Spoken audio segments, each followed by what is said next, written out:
I 100% believe that. I know that you're right, and I can't wait to see where that journey, not just for you and me, both go. I've got to ask a follow up to a question we did talk about in the first interview that is the most watched, to my knowledge. Now, maybe this has changed. To my knowledge, is the most viewed SEAL Team 6 Delta video that's ever been put out publicly. And you told a story in there. And before we get to that story, for people who haven't seen the first interview, could you give your opinion on what makes the units great and the differences in your mind? And then we're going to get into the story you told that went mega viral. What makes the units great is like any workplace or team, who's going to be the quarterback? Who's going to take charge? Who's going to be the lineman who just takes a smash in every, the Rangers just boom, boom. Somebody's going to step up and do that. Somebody's going to be on the bench. Most people are going to be in the stands. So the difference is with us, man, it's life and MRF and death for real.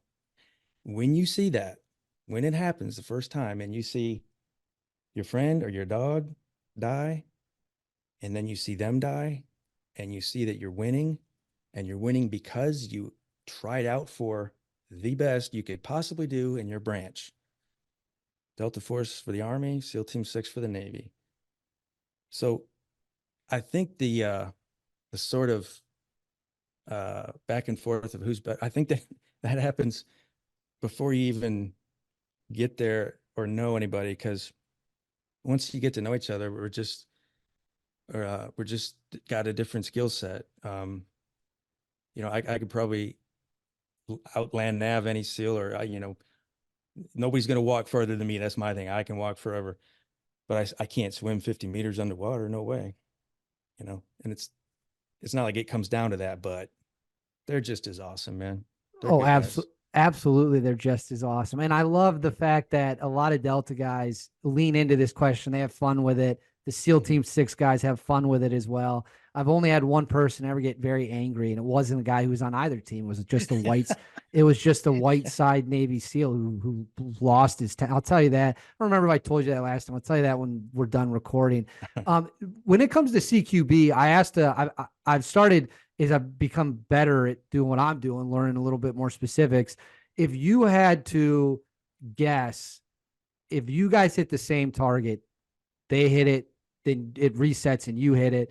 Is the CQB going to be pretty much identical in the same speed? Or are you guys, because that's your bread and butter, are you going to be faster than they are? Man, you put some thought into this one, because we're going to be better there. Yeah. I mean, okay. Pride point. I'm old and done, right? I'm gone. I'm not telling stories to have the coolest stories. There's guys with way cooler stories. I'm doing it to say it's okay and we need to do this and grow for the next generation. So, but you hit a pride point there. we're gonna do it faster. I mean, we would time some 2 and 3 story buildings in training. It's like 58 seconds. Like, oh my God. I mean, I had nightmares during the wars when I would be home of my own troop coming after me, because there's no surviving that. So I know how they do it. I'm not going to talk about it. It's not right or wrong. But I know how we do it, and ain't never seen it done better.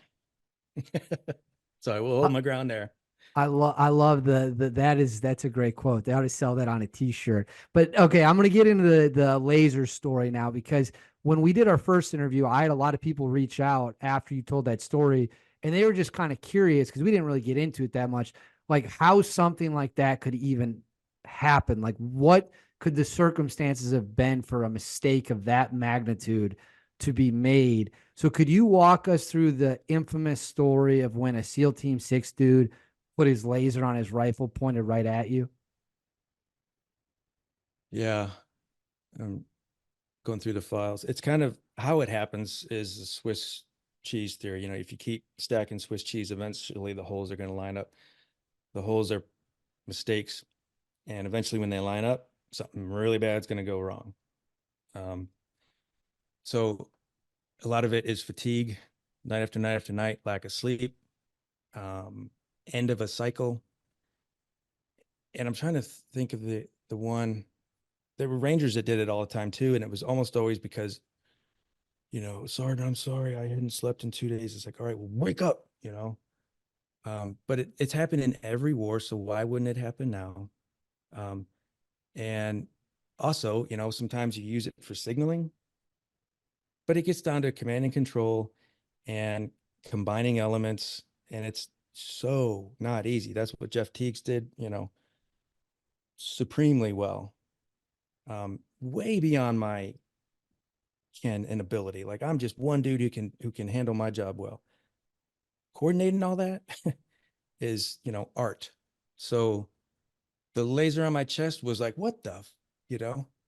And I'm like, and my team leader was like, he did it right back to show him. And I learned that from him. So after that, I would, hey, get your laser off of me. Fratricide happens. It's so depressing, but yeah, So, Swiss cheese. so did the SEAL Team 6 guys not know that you were American? Did they think you were a bad guy element that had come in? I never talked to the guys, and it was a target that we meshed together. I'm not sure if we started together or they did this half, we did the other half. It might have been he turned with his had left his laser on and didn't know it. I don't know. I never talked to the guy. There were other times with the Rangers. Rangers did it where I did found out exactly who that was. I knew the vehicle. Yeah, they're looking around. They see, you see a person and a guy wearing an AK vest looks very similar. So, I mean, I was super, super, super disciplined with that. Like, always make sure. Definitely no kids, and women, and even women who would, have bombs. It's like, please don't do this. Please don't do this. You're trying to stop them, or the guy dressed as a woman who shot my three buddies right in front of me. Well, I told you this last time we talked. Brian Gilligan told me that story. I interviewed him, and I did an interview with him. I don't know how many of these names you'll recognize, but it was Brian Gilligan, Bob Keller, and Nate Dudley. We did like a group interview. Oh, cool. And so before I talked, because Gilligan was one of those Yep. guys you're referring, so he had told me that story Hmm. like a year and a half before we had ever spoken. And then another guy who was there told me that story privately. And then lo and behold, I meet you and you were also there. It's like, what are the odds that you have all Yeah. these guys? That's a crazy one. That how did they survive? That is something that I've not been able to wrap my head around.